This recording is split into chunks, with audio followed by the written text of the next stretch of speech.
প্রধান উপদেষ্টা মোহাম্মদ ইউনূসকে আমি বলবো যে আপনি সেনাবাহিনীকে ক্ষমতা দিয়েছেন যে শান্তি শৃঙ্খলা রক্ষা করার জন্য। এই সেনাবাহিনী চোখের সামনে রাতের অন্ধকারে দুইটা গাছের মধ্যে টাঙ্গাইয়া বাড়িতে 1.5 ঘন্টা বেরিয়েছে। বাইরের পর সে মৃত্যুবরণ করে।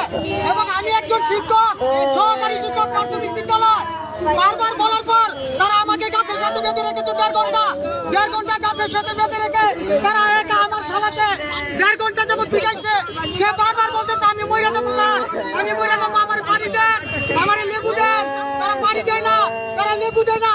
তাহলে আপনি যে শান্তি প্রতিষ্ঠা করবেন, আপনি যে শান্তি প্রতিষ্ঠার জন্য সেনাবাহিনীকে ক্ষমতা দিয়েছেন, এই সেনাবাহিনীর নমুনা আজকের এই লাট। আমরা সেনাবাহিনীর বিচার চাই, সেনাবাহিনী এই সমস্ত সেনাবাহিনীর উৎখাত চাই। এবং যদি দেশের সেনাবাহিনীকে কন্ট্রোল না করতে পারেন, আপনি ক্ষমতা ছেড়ে দেন, আপনাকে এই দেশের যোগ্য